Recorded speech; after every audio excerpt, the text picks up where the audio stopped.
last time I was speaking around like this, I was in China last July and August, and somewhere about 20% people sleeping, so this time try to figure it out. Ugye legutóbb, amikor ilyen előadást tartott, és köszönöm természetesen mindenkit, akkor Kína volt a helyszín, és az emberek egy része úgy tűnik, mintha a szúnyókálna, úgyhogy remélhetőleg ez most nem fog bekövetkezni. Here, about me, I was playing third highest in Finland. Started to coach 2008 after a knee injury, so... Pár szót magáról, finn harmadosztályban játszott, utána pedig 2008-ban egy térsérülés követően az edzőség felé fordult. So now it's my 11th season starting on summer in Jyväskylä. Full-time coach since 2013, and I'm one of those skill coaches who've been hired 2011 after World Championship, what we have in Finland. And Finland put the money on us, and they paid almost everything what we do. Ugye 2013 óta dolgozik főállású edzőként, és a finn jégkorongban volt egy fordulat, amikor több pénzt kezdtek investálni a fiatal edzők foglalkoztatásába, és ő is ennek a programnak a révén kapott állást.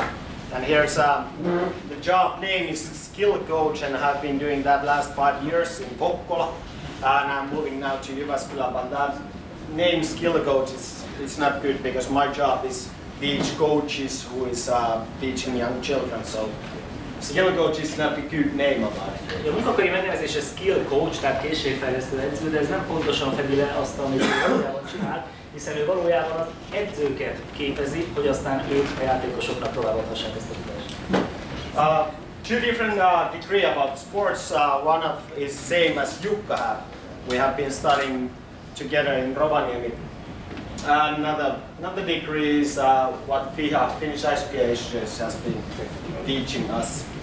Két fajta jégkorongos végzettsége is van, az egyiket Jukkával közösen végezték el azt a képzést, a másikat pedig a Jégkorong Szövetség égisze alatt rendezték. At the start, Daryl was speaking about teaching shooting, so at the start, if we want to teach shooting, we have to have like good equipment for that. So basically, I have seen 2 summers in here in Budapest and also in Finland. The most common mistake what players do, they have way too stiff sticks or something else, but the stick doesn't help stay shooting. Ja, ami kulcsfontosság, hogyha lőni akarjuk megtanítani a játékost, hogy megfelelő felszerelésben tegye ezt, tehát az ütő választás nagyon lényeges, és azt figyeltenek, hogy túlságosan is kemény ütőket választanak a játékosok. So here is same guy what Daryl said about Patrick Klein, and these are shots when he's doing wrist shots, so you can see that the stick should be bent quite a lot. Ugye nézzük meg, hogy neki például mennyire meg van hajolva az ütője a csuklódövéssel. So first we talk about sticks. Na most az ütőnek néhány paraméterét ugye különböző változók mentén ragadhatjuk meg. So these are the markings what you can find sticks. És ezt rá is írják az ütőre. So flex. Yeah, flex. First one, that's most important thing. If you have two stiff stick, you cannot shoot. You cannot learn to shoot, but how you should. Ugye ez az ütőnek a rugalmasságát, mérő szám, talán a legfontosabb, hiszen hogyha túlságosan is rugalmatlan, az ütő túlságosan kemény, akkor az megnehezíti az ütő a lövés a képzeléseket. Then blade angle, I showed the pictures later, and tip one also. Those are not so important, but the size, stick grip thickness, that is really important. If you think about kids age about 10 years old, if they have too thick grip on their stick, it's hard to shoot. Or if it's too narrow, it's hard to learn to shoot like it should be. Ugye a szög és ez a rugalmassági pont, erről majd később lesz szó ábrák segítségével is. Amire felhívná a figyelmet, az a vastagsága az ütőnek, hiszen hogyha túl vastag az ütő, az a gyerekek számára szintén megnehezíti a megfelelő motorikást. Then, choosing the stiffness, my weight is somewhere around 80. I'm 175 tall, so this said I should have 75, 85. But I have been practicing shooting by myself, so I have been finding out that I should have something like 70 stiff Ez a táblázat megmutatja, hogy a testmagasság és a testsúly függvényében milyen flex értékű ütőt célszerű választani. So this is more like guideline. Természetesen ez csak egy ökölszabály. So here's same thing. Here's grip size, how big. Most a vastagságot nézzük. And the most important thing, when you buy a stick for a kid, usually parents take a big bite of stick away. And okay, we think about, oh, I got a 70 flex stick, and if I take 15 centimeters away from it, it's not 75 anymore. It's much different. Kulcsfontosságú annak a tényét felismerni, hogy ha egy ütőnek levágjuk a tetejét, levágunk belőle pár centit, az befolyásolni fogja a flex értéket, tehát az ütő az sokkal rugalmatlanabb lesz ezáltal. So if I'm thinking I'm taking 77 flex stick and I take 5 centimeters off, it's 84. 77-es flex értékű ütőből, ha levágunk 5 centit, akkor 84-es flex értékűnek megfelelő rugalmasság lesz. So it's immediate and it's way too stiff for me. Tehát már túlságosan is kemény, túlságosan is rugalmatlan lesz. Okay. Then angle. Na most a szög. It's not that big thing. I like when my lie angle is that 6-1, so I can keep puck close to me. And of course, when we go high level, top level, and if we want to shoot really quick, you should have like more angle on your blade, so you can shut it closer to your feet. So it's much harder to pull. Ugye látjuk, hogy ezek a lie értékek milyen szöget takarnak, ugye az ütő szára, tolla által bezárt szögről beszélünk. Minél nagyobb a játékos és minden esetben professzionális szintről ha szó van, akkor az a célszerű, hogyha a teste mellől el tudja lőni a korongot, ami egy nagyobb szöget feltételez. But that is more like thing what players they find it what they like. I like when the angle is like the 47, but I know the players who are playing with the 43 angle. Úgyhogy ő személy szerint ezt a 47 fokot szereti, ugye ott le is vannak satírozva ilyen szabadokon, ahol pontosan 4 szögről is beszélünk, de tudja, hogy vannak játékosok, akik a 43-assal játszanak, a 4-es. Then, kick point. This is kind of thing what all the manufacturers, they have their different models, and with the model there is big difference. If you take all the barrier stick dynasty covered, and what is that? Is that alpha? That third one. And if you try those sticks, go to the ice and try to shoot, you can find it. Okay, this is a bit different. This is a bit more like bending another spot. Az ütők eltérnek abban is egymástól, hogy hol hajlanak a leginkább. Ezt fejezi ki ez az úgynevezett kick point kifejezés, és a különböző gyártók különböző fantázia-névvel látják el az eltérő paraméterű ütőiket. Ez a táblázat foglalja ezt össze. Ezt érdemes mindenkinek magának kipróbálnia, hogy a személyes preferenciája megfelelő. But this is kind of thing what players find out. They might find out, okay, I like this one, this kind of stick. I like quick release, low kick point stick, so they find it. And all these manufacturers, they have their own models too. A különböző gyártók lefedik a különböző típusú ütőknek a palettáját, ezt mindenkinek magának kell kitapasztalni.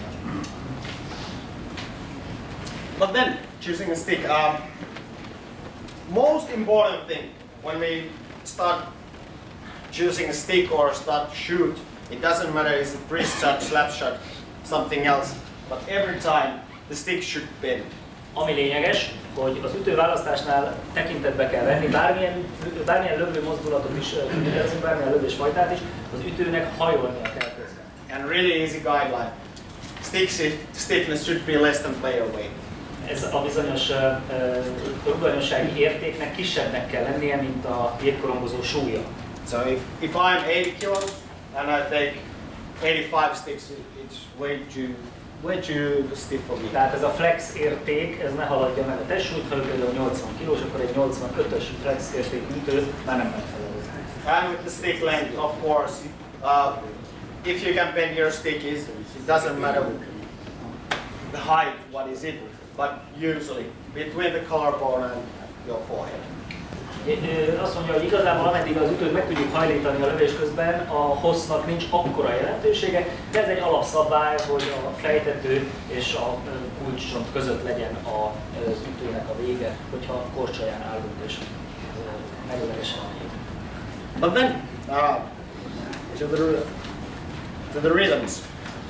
And all the movements, doesn't matter is it walking or moving a finger, all the movement is rhythm. A ritmikáról szólva, bármilyen mozgást is hajtunk végre, annak megvan a maga üteme, annak megvan a maga ritmusa. And that rhythm changes and variation is based on coordination. Természetesen ennek az ütemnek a változása az a mozgás koordináció alapú. And when we think about shooting, we need to vary the rhythm with our upper body and lower body. So all the time, rhythm is the key. Amikor lövéseket kivitelezünk, akkor a felső testünk és az alsó testünk is részt vesz ennek a mozgás ritmusnak a kialakításában és a folyamatos változásában. And good coordination helps to vary the movement. A megfelelő mozgáskoordináció lehetővé teszi a mozgás változtatását. So, let's make a test. This is one thing how I try to keep you awake. Ez is része annak, hogy ébren tartsanak benneteket. So, another hand, pointing. Put your finger up. A bal kéz mutatója. Another hand, put your thumb up. A másik kéznek pedig a hüvelykujja fölfelé. And now, same time, change. Most cseréljük meg a kettőt. Egyszerre. And watch it, you have only one thumb and only one first finger. And change.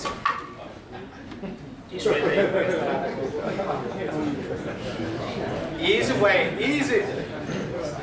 And now if we think about shooting, our legs should be moving all the time. Same time when your fingers or all the hands are moving. But easy thing. Now this is one thing about the rhythm. Ugye vegyük észre, hogy itt csak két új mozgatásáról volt szó, egy jégkorong lövés kivitelezése pedig a lábaknak és a karoknak az együttes mozgását kívánja meg, tehát ennek a ritmikája egy rendkívül összetett. Okay, and now let's demonstrate. Now you can shoot while you're standing, but let's make one thing more. First, right leg, both legs, left leg, both legs, right leg, both legs, left leg. And do the same dive. Okay, go on. Kivállalja ezt a cirkuszba jutott.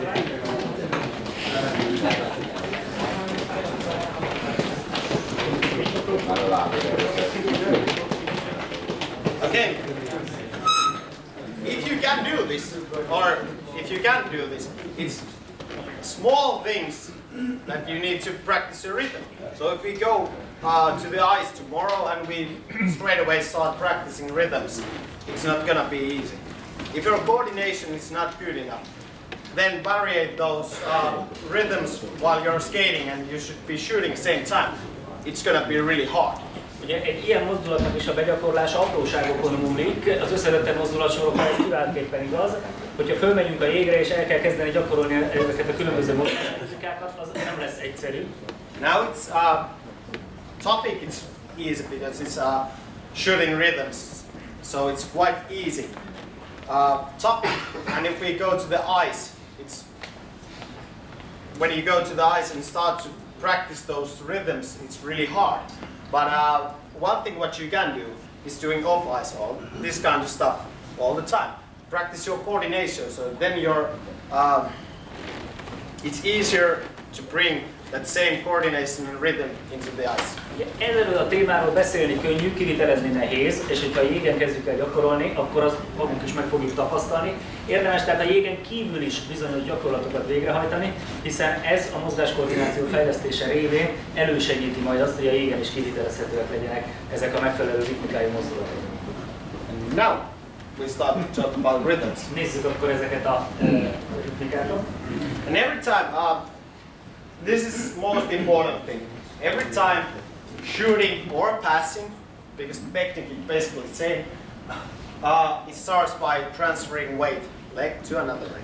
Nagyon lényeges, hogy akár lövésről, akár passzról beszélünk, ebben a tekintetben végül is lényegileg ezek hasonlóak. A történet onnan indul, hogy a súlypontot az egyik lábról a másikra át kell helyezni. And this is more like guidelines, so you understand what I'm talking about. So if I if I'm left-handed player, I start with the upper hand weight changing to the weight transfer to the other leg. I call it with that upper hand rhythm.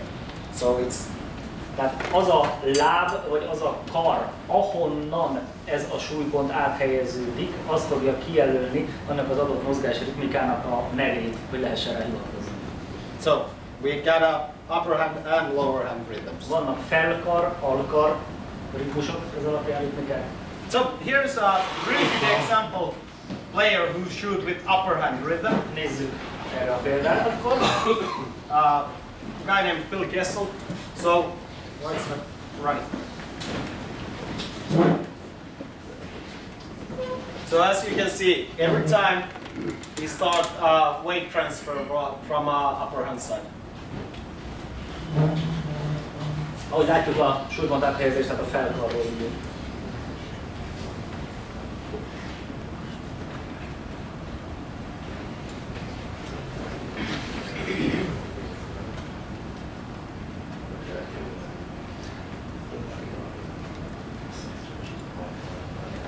And now, watch his legs and hands. Which legs he stands when he starts that shooting. Amikor elkezdi.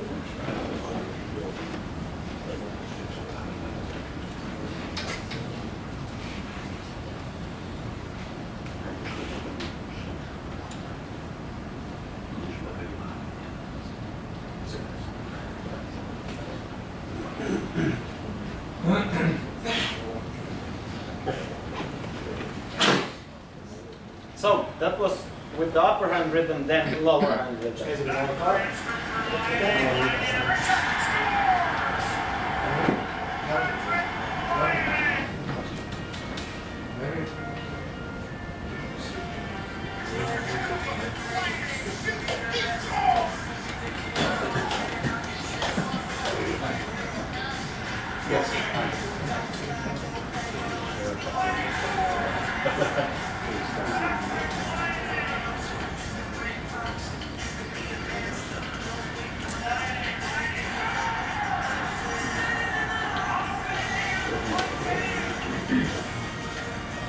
And here's the same thing, but Line is usually using lower hand rhythm, so he starts shooting while all his weight is on the lower hand side. Ugye ő tehát úgy kezdi a lövést, hogy a testsúlya, a súlypontja az alkarja oldalán. So, common things with both rhythms. Bármelyikről is legyen tehát szó, a közös pontok. Important thing, if you want to score or if you want to shoot hard, you should shut the puck during the weight transfer. Az a jó lövés, ami góllal kecsegtet, vagy gólni ér, az akkor kerül el eresztésre, miközben zajlik a súlypontáthelyezés. Again, stick bend. Az ütő hajlik közben. And again, if we talk about scoring also, continuous skating before, during and after the shot. Folyamatos korcsolyázás történik a lövést megelőzően, közben és azután is.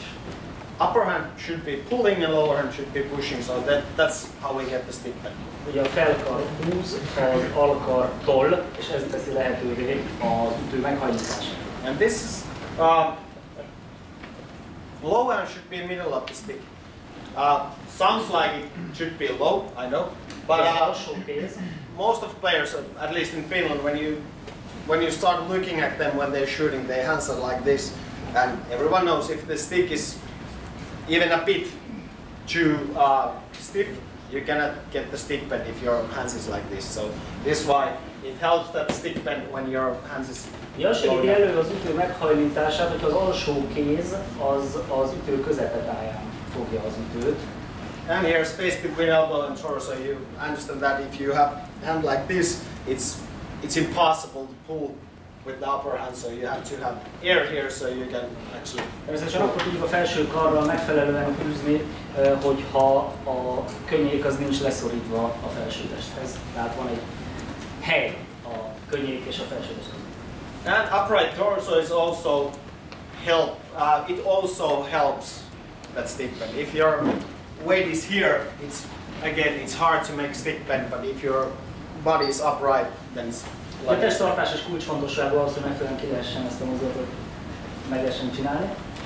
Hand position idea, lower hand palm should be facing right to the net, and with the little kids you can see the other hands like this or something else. So hogy tartjuk a tenyerünket, az se mindegy, tehát az alsó karnak a tenyere a kapu felé nézzen, és a gyerekeknél gyakran látjuk, hogy a felső karjuknak a csuklóját nem igazán tudják, hogy hova is tegyék, hogy forgassák. So the upper hand should be on that narrow side of your stick. A vékonyabb részén legyen az ütőnek, úgy fogja meg. And then if you want to shoot puck position, if you have puck in front of you way too much, so you cannot bend your stick, or if it's far behind, it's slowly to shoot from there, and it's easy to poke. So you should have your puck just next to your toe, or just next to your heel. Az is lényeges, hogy hol a korom, hiszen ha túl messze van elő, vagy túl hátul van, akkor megint csak nem lehetséges az ütőt felhúzni, úgyhogy megfelelően kell a koromnak elhelyezkedni a testünkön. And also close your skate as possible, and that's why this lie angle is important thing.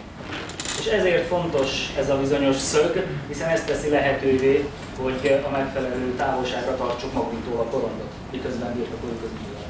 With this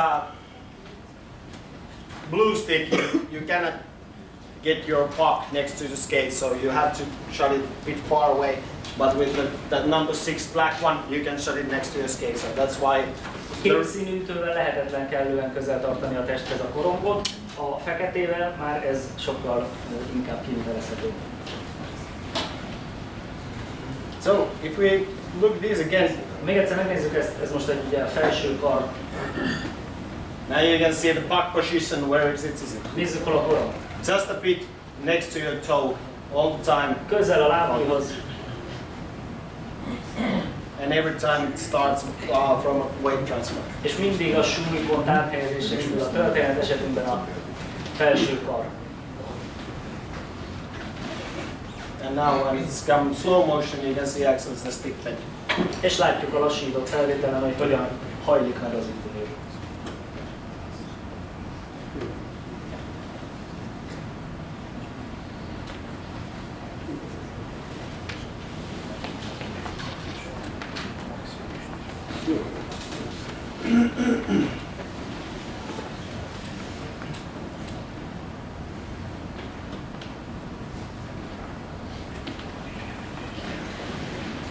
So here, puck position should be in front of the skate, all at the same level. Tehát a korom legyen a korcsolya előtt, vagy egy vonalon vele.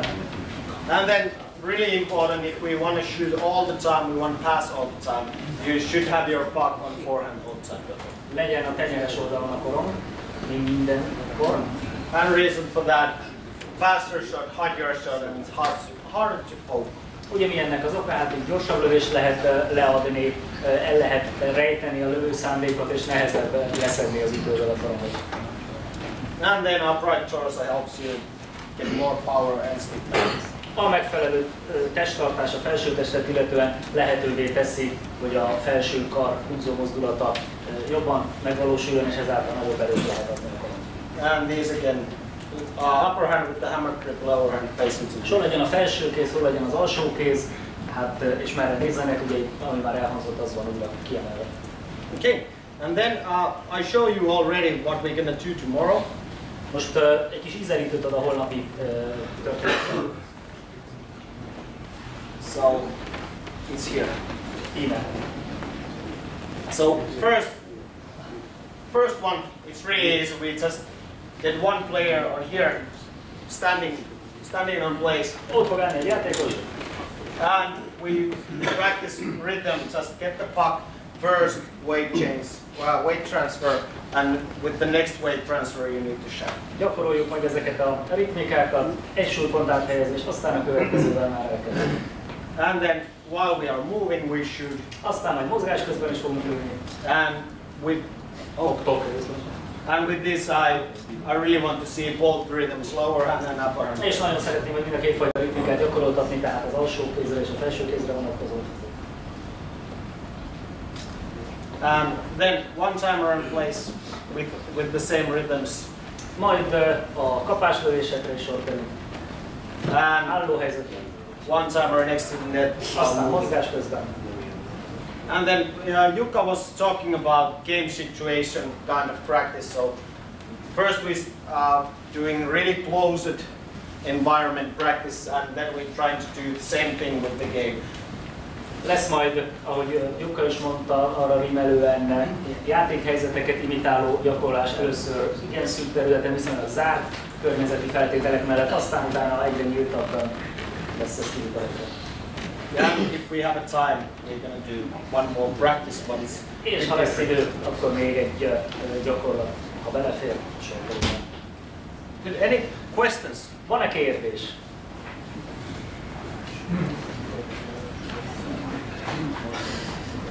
Az lenne a kérdésem, hogy nincs csak ahogy a területeink. Az lenne a kérdésem, hogy U12 alatt, amikor kezdjük el tanítani a gyerekeket lőni, de nagyon sokat mondják, hogy szárazedzésenként lehet gyakorolni. A megfelelő testtartás melyik legyen.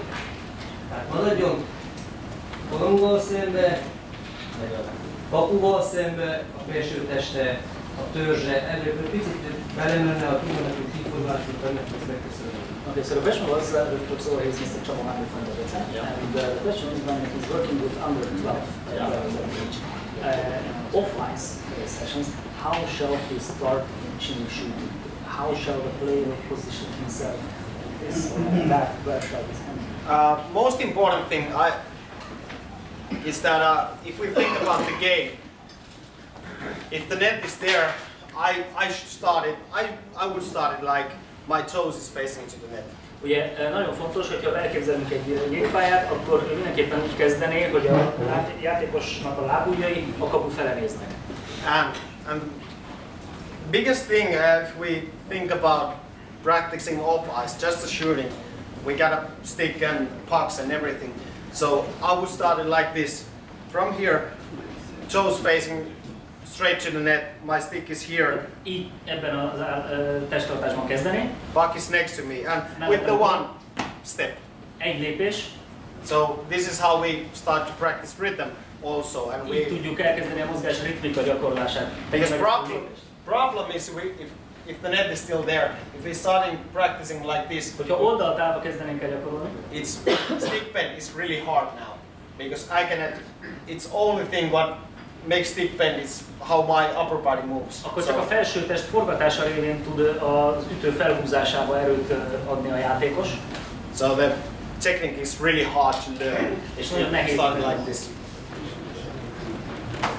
Bocsánat, de úgy érzem, hogy ez nem ide. Tehát amikor az első fázis tanítjuk, tehát akkor megkészül a csúszólövés, a húzott lövés, akkor a súlypont áthelyezés az egyik lábról, a másik lábról és az ellövés. Én ezért kérdem azt, hogy melyik oldal, egyből kezdjük így arról a lábról lövetni, ahol van a korong, vagy tanítsuk meg a súlypont áthelyezésnek. Shall we immediately start teaching the player how to shoot the puck, or first the weight transfer?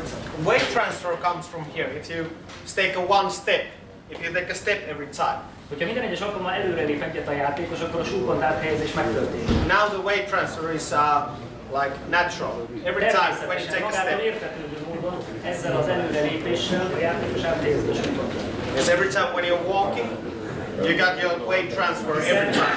Egy egyszerű gyaloglás során is bal lábra, jobb lábra és visszakerül a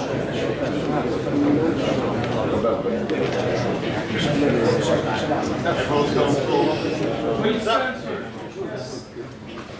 That's a snapshot. Inside foot. That's a snapshot. Yeah. Does a snapshot. Wrist shots, Lanny. Everything. Lanny, Sainio, all those guys. There's a weight transfer condition. Yeah. There's a weight transfer from one hip to the other. Ugye a kérdés, hogy van egy különbség a lövés fajták között ebben a tekintetben. It's not always a snapshot. And the kids are young. What's the age to start the snapshot versus wrist shot? I would start snapshot somewhere around under 10. because I would start the rhythm. I would start with the rhythm because that helps to the transfer to ice. I would start with the rhythms first. Just with the rhythms. Yep.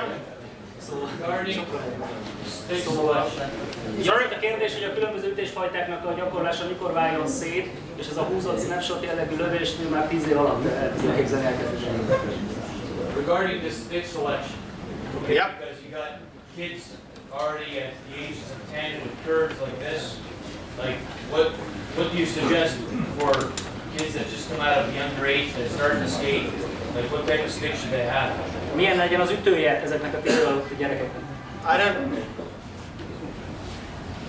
I haven't take care about the blades at all. I know it's like, those are like this, but I think that's not important for the coaches to think about those because they found something what they like. If they find good blade what they like, I think only what we can do is that we should tell the parents what the flex should be, how the stiff the stick should be. So that's the easiest way to get it to go A up. gyerek ütőválasztásánál a flex értékbe adjunk segítséget a szülőknek, a többit a gyerek majd magának megérzi.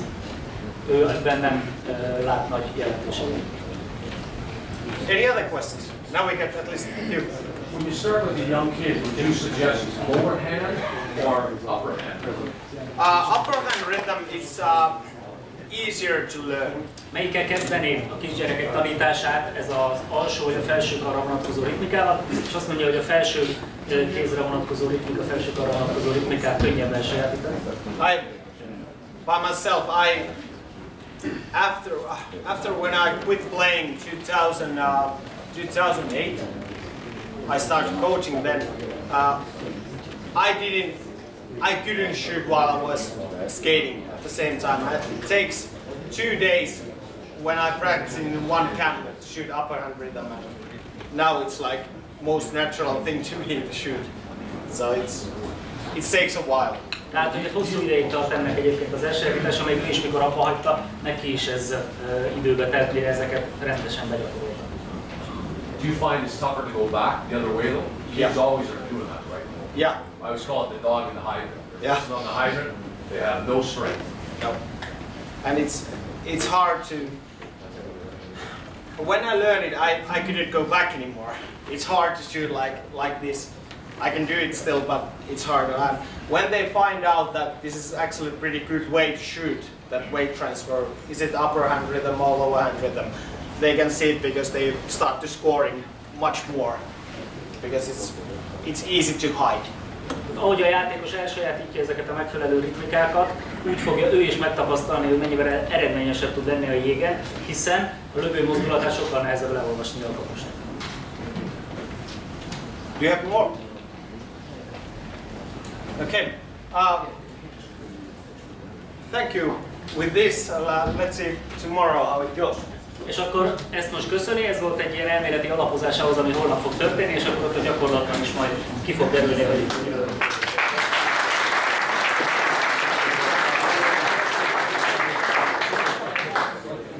Thank you, Jarmo.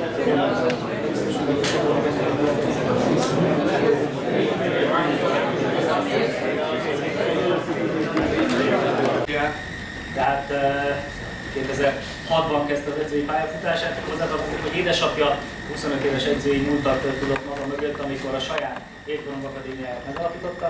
So since that time I'm specialized on skills through the young kids or the kids who are stepping for the first time on the ice to NHL levels players. És azóta is a készségfejlesztés a fő szakterület, egészen a kezdőjátékosoktól az NHL játékosokig igazából. This year I'm lucky and thanks to Jay that he hired me for this job of Hungarian Athletic Federation, so I'm mentor coach. És szeretném megköszönni a szövetségnek, hogy megkapta ezt a lehetőséget, hogy mentor edzőként dolgozzon. Also working as a skills coach of Dukla Trencsin senior team. They're playing game 7 tomorrow, so I'm really happy about it. És skill coachként dolgozik a dupla trencsén felnőtt csapatánál, akik most a 7. mérkőzést fogják játszani. Also worked with some NHL or KHL players this season, or also in the summer when there are off seasons. So it's really a pleasure for me, and I'm happy about it. És nagy öröm számára, hogy a nyáron KHL és NHL játékosokkal is dolgozhatok. There is maybe over 5,000 different players, different age categories, different ages, different skills levels who went through my hands after like 11 years. So this is a pretty big sample. Az elmúlt 11 évben több mint 5000 játékos fordult meg a keze alatt. Ez egy meglehetősen nagy minta, elég sok mindent látok. So when Daryl asked me to prepare the presentation, I was thinking about what's the difference between hockey before and now.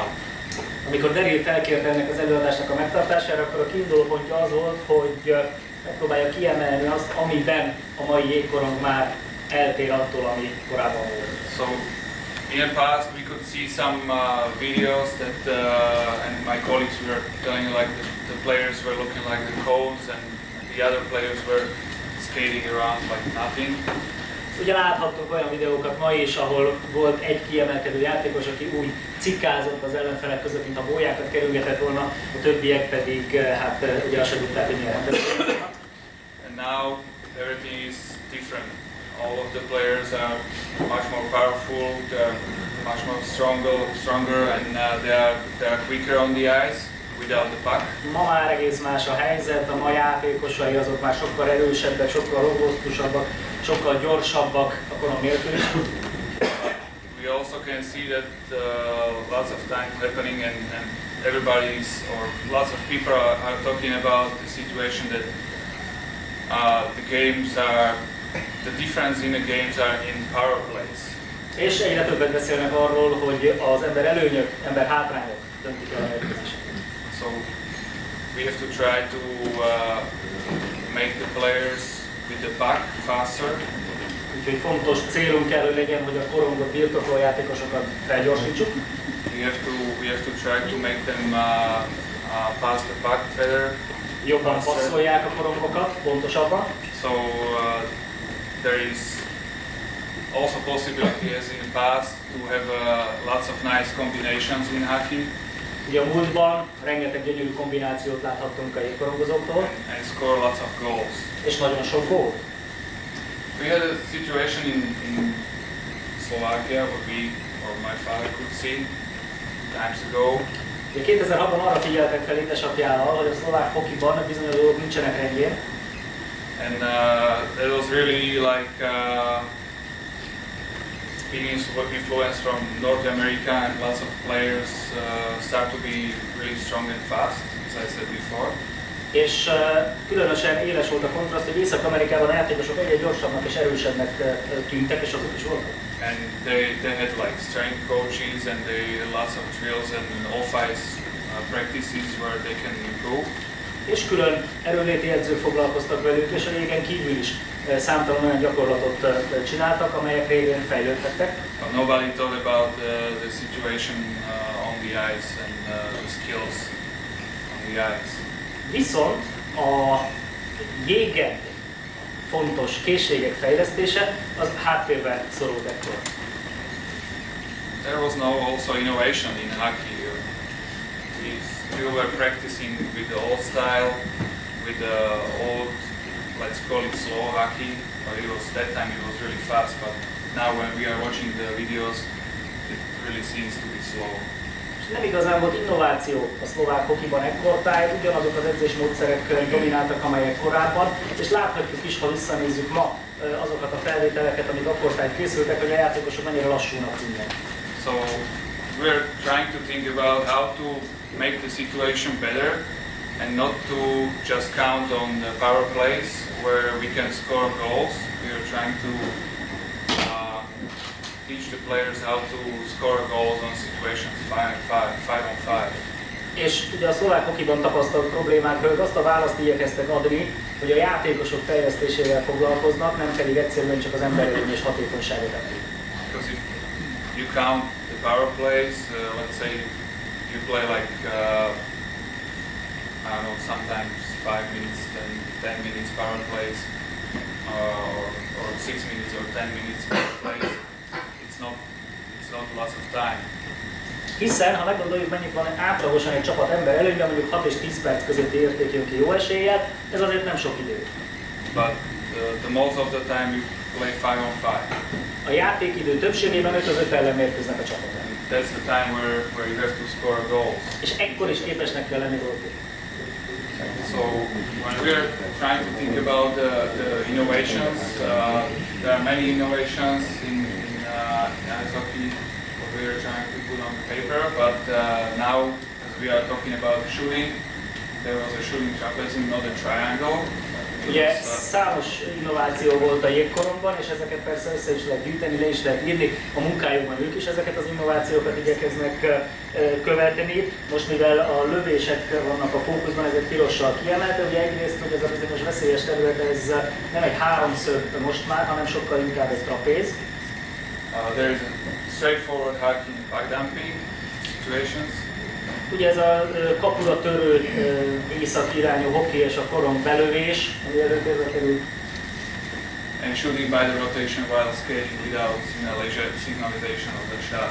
És az a fajta lövés, vagy az a lövésfajta egész pontosan, ami előtérbe kerül, hogy a test rotálásával történik ez meg, korcsolyázás közben úgy, hogy a kapus számára ennek az előjelei nem egyértelműek. That doesn't mean that it's slap shot.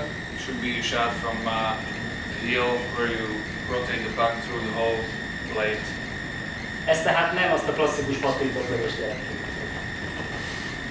When we are thinking about the role of the coach, and especially in youth categories or kids categories, ugye, hogyha az edzői szerepről beszélünk, és különösen az utánpótlás edzői szerepről, when the kids or the youth hockey players have bad habits, the coach's role is to get rid of it. Nagyon fontos az, hogy a rossz szokásokról leszoktassuk a gyerekeket. Or if they didn't have enough time to get those bad habits, to teach the right habits. És nagyon fontos, hogy elősegítsük azt, hogy jó szokások alakuljanak ki a játékosokban.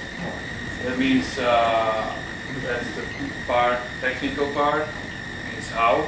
És ezeknek a szokásoknak van egy technikai aspektusa, tehát hogy hogyan kell valamit kivitelezni. Tactical when to use them. És van egy taktikai aspektusa, hogy mikor kell valamit megcsinálni. We have to go in the youth hockey or children's hockey from easy to complex. Ugye az utánpótláskorú jégkorongozók képzésénél az egyszerűtől az összetettig kell haladjunk. We have to learn. Először tanítani. Progressive learning. Aztán a tanulásban előre kell haladjunk. And then later on automatization, that means like colleagues before said, we have to go to the game situations. És utána kell rögzíteni és automatikussá tenni a mozdulatokat, ami, ahogy a kollégák is említették már, a mérkőzés helyzetekbe való implementálást egyrészt követeli, nem másrészt segít ki. Importance of the shot.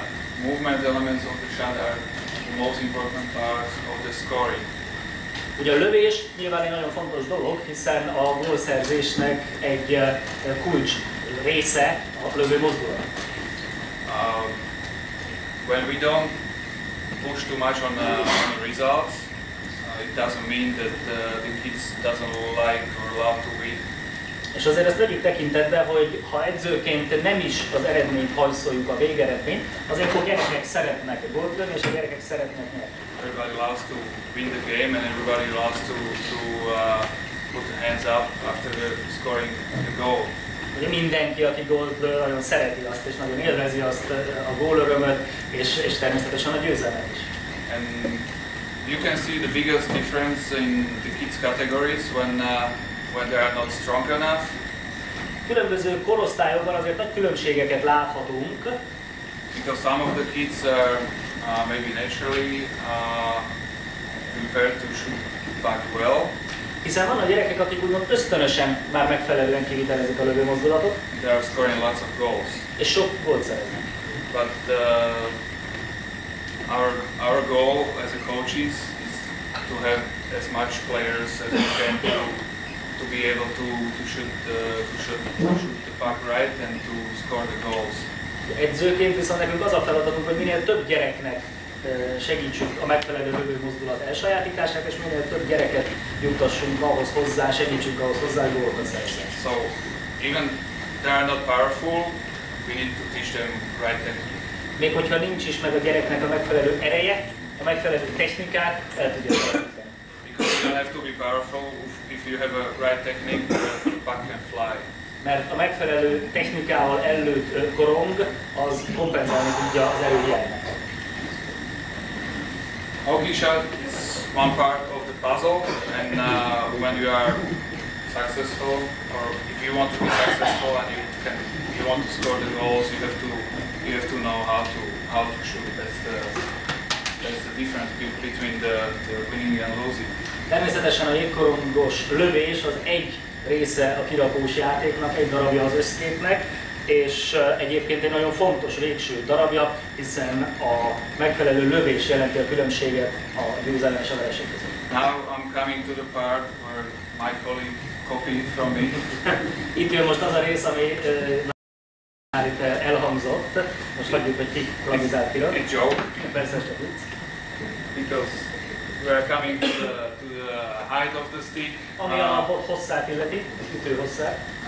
My suggestion is to have the average height of the stick, that means on the skates to the nose. Ő a középső ábrán látható hosszt javasolja, azaz amikor az orr alatt helyezkedik el az ütővége. It allows you to keep your head up.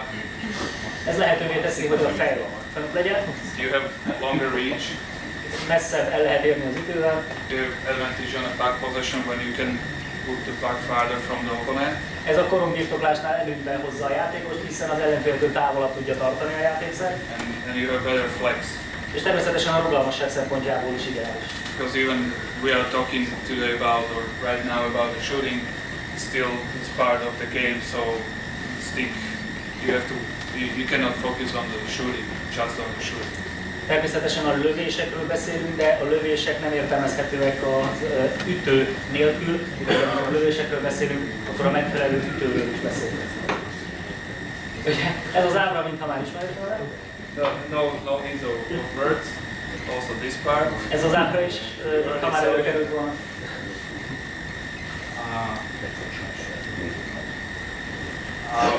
When we talk about the stick flex, that's really important part of shooting. Well, my colleague was talking about it. I can just recommend to have the little bit longer stick. So even if it's too stiff or not, it's gonna be a little bit different for the kids. Some of the parents, or when you will talk to the parents, you have to educate also them. But some of the parents they don't know, so they're gonna buy the stick, whatever stick what they can get in some big some store. Ami lényeges, hogy a flex értékről már volt szó, azt nem szabad elfelejteni és meg kell értenünk, és a szülőkkel is meg kell értenünk, hogy ugye a fizika törvényszerűségei miatt egy hosszabb ütő ugyanolyan flex értékkel rugalmasabb, mint egy rövidebb ütő, és emiatt a szülőknek is ezt tekintetbe kell venni a gyerek ütőválasztásakor. But for the little kids, we found model of the stick battle mode with the lowest flex 17.5. Ugye 17,5 a legkisebb flexértékű ütő, ami kapható. It's really like for the kids who are 4, 5, 6 years old. Ez 4-5-6 éves gyerekeknek szám termék. And means they're 17.5 kilograms. 17,5 kilogrammot jelent gyakorlatilag, ugye ez az adat, ez így számító. Okay, when we are coming to learning and progressive learning, I would suggest to learn dry land because based on easy to more difficult methods and also without the movement. Ugye, ami a tanítást és a haladó szintű tanítást jelenti, azt javasolja, hogy szárazon kezdődjön ennek a folyamata. And it's more effective to teach the players off ice than on the ice because everybody knows that it is so expensive. Egyrészt ez a költséghatékonyabb megoldás is, hiszen a jégidő drága. Progressive learning, I would go dry land again, and I would add passes, skate, like not really skating, but to pretend that you are skating, running rebounds. Ugye a mozgássornak az összetettebb tanítása az már azt jelenti, hogy ugyanúgy még szárazon, de bekapcsolunk több készséget, amit alkalmazni kell, ugye erről is volt már szó a délelőtt. So when you have a space where like shooting range, then you can pass the pucks, you can run for the rebounds, you can go from the different angles and like to make the models of the different situations. És itt is lehet a passzolást gyakorolni, aztán futni a kipattanókért, menni érte, és imitálni esetleg a korcsolyázást, mérkőzési jellegű helyzeteket teremteni. Then when we go on the ice, then we can do all the things on the ice. És aztán amikor a jégre megyünk, akkor természetesen elkezdhetjük ezeket a mozdulatokat ott kivitelezni. I would suggest to learn how to recognize the mistakes. That's very important with coaches. Nagyon fontos, hogy az edző képes legyen a hibákat észrevenni. And I would explain all of the mistakes to make it easier for the players at the beginning when there are very little small guys. És a kisgyerekek számára érdemes elmagyarázni, hogy mi volt a hiba, hiszen így maguk is megértik, hogy mit kell változtatni. Then when you are shooting the pucks, don't put 100 pucks to one player. Amikor lövéseket gyakoroltatunk, ne adjunk 100 korongot egy játékosnak. Give him maybe 5 pucks and make the rest, take the other player. Hanem adjunk neki 5-öt, és a többi korongot pedig a többi játékosnak. And always, and that's the most important, even the hockey is team sport, it's based on individuality, so take everybody individual. A jégkorong csapatsport, de ne felejtsük el, hogy az egyéni teljesítményekből áll össze a csapat teljesítmény, ezért az edzések megtervezésekor is az egyéni képességfejlesztésnek. So for today, I just picked up 2 shots, and one of the important shots for me is a shot from in front of the body by rotation of the puck. Ugye látunk számtalan lövésfajtát felsorolva, egyet emel most ki, amelyik számára különös jelentőségű, és amiről szeretem most részletesebben is beszélni. Ez pedig az a fajta lövés, amikor a korongatás előtt van. Because it's connected on the carrying of the puck by one hand. Mert ez összeköttetésben van az egy kézzel történő korongvezetéssel. When you look at the little kid, amikor megnézzük a kisgyerekeket, now I have a really fresh example. My little son, he's 1.5 years old. Egészen friss példa a saját fia, aki 1,5 éves. And he got 2 guys in the family with hockey sticks. És van 2 gyerek is a családban, akinek már van ütője. It's my older son and me. Az idősebb fia, és hát ő maga. And we got lots of sticks at home. Rengeteg ütőjük van. And he's always trying to play hockey, and the first and natural thing what he's going to do with the ball or with the puck is to keep the stick in 2 hands. És állandóan kézbe akarja venni az ütőt, és azzal akar játszani, és a legtermészetesebb dolog, amit tesz, hogy 2 kézzel megfogja. Or when you imagine that you are driving car on the highway and you are pretty relaxed, just one elbow on the window, and you are driving by one hand. Vagy elképzeljük, hogy autót vezetünk egy nyugodt autópálya szakaszon, ellazultan, könyökölve egyik kezünkkel, karunkkal az ablakba, a másikkal éppen csak fogjuk a volánt. And then some car in front of you really brakes really hard. És előttünk satúfékezik egy jármű. Then you automatically put 2 hands on the steering wheel. Akkor automatikusan, ösztönösen mind a 2 kezünkkel megfogjuk a kormányt. That's natural, like Ez ösztönös. like that little boy who is trying to play hockey and he doesn't play with one hand, he's playing with 2 hands. Ugyanannyira ösztönös, mint a kisgyerek, aki próbál jégkorongozgatni, ő is 2 kézzel fogja fogni a játékszert. So when I said that it's connected in carrying the puck by one hand, it's because we are trying to teach the players to carry the puck by one hand, because they are able to get rid of the opponent by the other hand, De van oka, hogy egy kézzel való korongvezetésre akarjuk megtanítani a játékosokat, mégpedig az, hogy egyrészt ennek az az előnye, hogy a másik kézzel el lehet tartani az ellenfelet. They are able to use the arms by skating forward, straight Lehetőség van forward. a karoknak az igénybevételére a korcsolyázó mozdulatban. They are pushing the pucks into the space so they don't have it on the stick. Be lehet ütni, be lehet tolni a korongot az üres területekre. So nobody can take the puck if you don't have it. És ezáltal persze nem is tudják elvenni tőlünk a korongot, hiszen senki nem birtokolja akkor éppen. But you exactly know where did you push it into the space. Persze ehhez a megfelelő helyre kell, hát úgy poszogatni a korongot. And then you have to take the puck back and shoot from in front of the body and rotate the puck right into the net. És utána persze a megfelelő időben vissza kell húzni a korongot és kapura kell lőni ezt. Lots of the types of the shot makes you skate to the corner. Nagyon sok esetben a sarokba történő bekorcsolyázás következik. We can see tomorrow on the ice when we will try to shoot a sweep shot, let's say, or slap shot. Ugye, hogyha mondjuk gyakoroljuk majd teszem azt a pattintott lövést, then we will see where and who is going to skate. majd meglátjuk, hogy természetesen ki hova korcsolyázik. So when you are left-handed, I'm sure that you will end up in a left corner. Ugye, aki balkezes, jó eséllyel a bal sarokban köti. Then you are not able to go for the rebound. És akkor persze nem tudsz menni a kipattanóra. So the shot from in front of the body is really useful. Ugye nagyon hasznos tud lenni ez a bizonyos test előre lőtt korong. We were putting together the pamphlets with my colleagues. We were trying to put also the sensitive periods of the learning or teaching the kids when to start. These are the numbers. So when you go to sweep shot, U7, U8. Ugye nagyon fontos, hogy megfelelő korban kezdjék el a játékosok a különböző lövő mozdulatoknak az elsajátítását, és ezt tartalmaz ez a felsorolás, hogy milyen típusú lövést, milyen korban érdemes elkezdeni tanítani. And almost all the other kinds of shoot are the same, because it doesn't matter if you are strong or you are not strong. Coach always can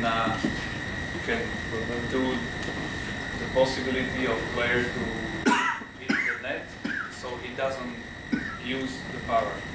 És természetesen itt nem számít, hogy a gyerek mennyire erős vagy mennyire nem erős, ha a technikát megfelelően megtanulja, akkor ugye a kapura tudja irányítani. It's always necessary to understand the technique. Ezért nagyon-nagyon lényeges a technikát megérteni. When you see that your player is not shooting right and is trying to lift up the puck or hit the wall or the net and it's too far from the net. Ugye, amikor azt látjuk, hogy a játékosunk nem jól kivitelez egy lövő mozdulatot, mellé lő, nem sikerül megemelni a korongot.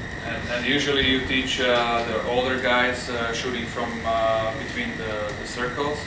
És mondjuk az idősebb játékosokat arra tanítjuk, hogy akkor a bedobó körök közül lőjenek. Let's go with the little kid just maybe 1 meter from the net. Hadd legyen ott egy gyerek, és akkor 1 méterre álljon a kaputól. So he has a feeling that he scored a goal and it was flying to the net. Hadd érezze azt, hogy gólt szerzett, és végül is a korong berepült a kapuba. But you will never make him to shoot with the power. You always will make him shoot with the technique. Tehát ne azt követeljük meg a gyerektől, hogy erőből kelljen lőnie, hanem azt, hogy a megfelelő technikát csinálja, alkalmazza. There are some shows of the basic stick grab, so that means that Ugye itt van a fényképen, hogy kell megfogni az ütőt rendesen. the end of the stick has to be inside of the glove. Az ütővége legyen a kesztyűn belül, Cannot stick out. ne lógjon ki. The main reason is that the guy who got the end of the stick out can injure the opponent or Ennek nyilván a fő oka, hogy ez sérülés veszélyes volna. And there are little two shows how to hold the stick basically. A jobb oldali képen pedig azt látjuk, hogy hogy kell tartani az ütőt. On the wide of the shoulders or the hips. A vállak szélességében markolja. And the blade has to be turns a bit forward. És egy kicsit előre áll az ütőnek a tolla. When we go for a sweep shot, the characteristic of sweep shot is basic shot and it's signalized shot, so the goalie can expect. Ugye ez a fajta lövés, ez a sweep shot, ugye ennek az a sajátossága, hogy ez egy egyszerű lövésfajta, és hát ez jól leolvasható előre. There are some simple drills where you can just replace the weight of the body for the beginning. Egyszerű módon kezdjük el ennek az oktatását, a súlypont áthelyezés. And you can do off-ice shooting. És égen kívül is lehet. And you can see the methodology of sequences of movement. Le van írva a módszertana a különböző mozgáselemek egymás utániságának. When there are the points, how we should explain to the player that he should have the right steps. És ez a felsorolás ez arra is jó, hogy a játékos számára is elmagyarázzuk, hogy hogyan kell kivitelezni ezt az összetett mozgással. And also the most often mistakes. That's really necessary to know and to recognize as a coach. Most egy edzőnek nem elég ezt tudnia, hanem tudnia kell a leggyakrabban elkövetett hibákat is ennél a lövésfajtánál, és föl is kell tudni ismernie, és természetesen ki kell tudnia. This shot from in front of the body by rotation. Na itt ez a test elől elengedett lövés. And even if it's advanced and pro shot, ez egy rendkívül haladó, professzionális szintű lövés. I'm not scared to teach the kids. Ez kisgyerekek számára kevésbé lehet alkalmas, de el lehet kezdeni a tanítást. Just the basic drills, it's rolling the stick or the ball on the stick. That's the first thing, just in front of the body. Az első lépés, hogy a korongot vagy esetleg a labdát az ütő tollán kell görgetni, vagy ezt vonatlan is mutatja. And dry line shooting. És természetesen szárazon, száraz földön. And this shot surprise the goalie, allows to shoot while you are skating, so you're in movement, so your skates never stop. Nagy előnye ennek a lövésfajtának, hogy alkalmas a kapus meglepésére, tehát az, hogy meglepik a kapust, és korcsolyázás közben is mód van ezt a lövést kivitelezni. Allows the player to skate for rebound. És a lövés után a játékos tud menni a kipattanójáért. Prevents of the player skating into the corner. Nem fog kisodródni a játékos a pálya sarkába. No power need by rotation of the puck. És igazából nem kell túl nagy erő, hogy a korongot elengedjük. I got some videos. Nézzük videójeleneteket.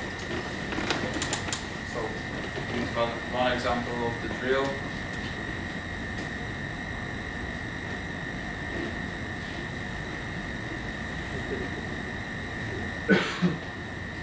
Ugye itt a súlypont áthelyezés van.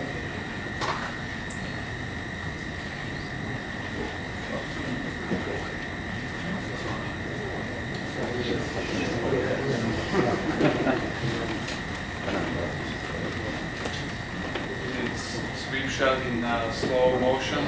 Lassított felvételen fogjuk látni ezt a sweep shot-in söpörtődés. With the weight replacement.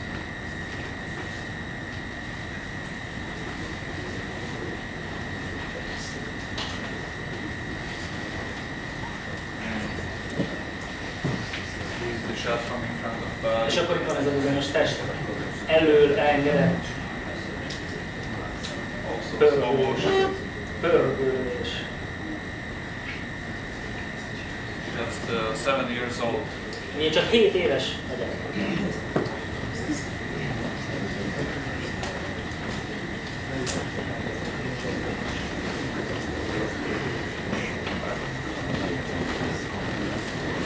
So when you look at the professionals, it doesn't always seem that the kids can be the same, but they can. Természetesen, ha a profi játékosokat megnézzük, felmerül a kérdés, hogy a gyerekek is képesek ilyen mozdulatsorok kivitelezésére, és hát bizonyos korlátok mellett veszünk el. Because they're playing the same hockey as the adults. They're playing on the same ice hockey rink, with the same ice, with the same skates, same sticks, same hockey puck. Hiszen hát a jég ugyanaz, korong, ütő, korcsolya, ugyanaz a sport. It's still the same game, just in small. Ugyanaz a sport, csak kicsiben. So you have to be careful how you are teaching. Always try to teach the kids by individuality. Úgyhogy figyeljünk oda, hogy hogyan képezzük a gyerekeket, az egyéni jellemzőkre figyeljünk oda. Somebody understands faster, somebody slower. Hiszen van gyerek, aki gyorsabban megérti, amit mondunk neki, van, aki lassabban. Some of the kids, they understand, but they cannot realize it, so you have to wait. Van, aki ugyan megérti, de nem tudja ezt a mozdulatában is alkalmazni. Some of them, they go really fast, so you can go farther and farther and much more quick. És van, akinek pedig hát rendkívül könnyen megy az új dolgok elsajátítása, és nagy ütemben lehet haladni az ő fejlesztésében. And the last thing, or one of the last things would be, there is one thing, revolutionary kind of hockey tape, which is a little bit different than the normal one. Ugye az újfajta, hát new stuff on the market. I already tried it and it looks really good. Ezt én ki is próbáltam. Excuse me? Ez itt legal according to rules? Yeah. Elvileg szabályos. It's 20% more spin on the puck, faster and more straight shot. Ugye ez egy olyan sajátos termék, aminek révén jobban meg lehet pörgetni a korongot. It's lighter than traditional tape. Jobban meg lehet csavarni, könnyebb a hagyományos termékeknél, tovább is tart, és sokkal egyszerűbb alkalmazni. You can put it on the stick much more faster than you're wrapping the stick by the normal tape. And it stays 5 times longer on the stick. So if you want to help your little players, you can also help them by this. My experience is that on the normal tape, always after 10 minutes of practice, there was lots of snow on my plate. It was thick and it was all frozen.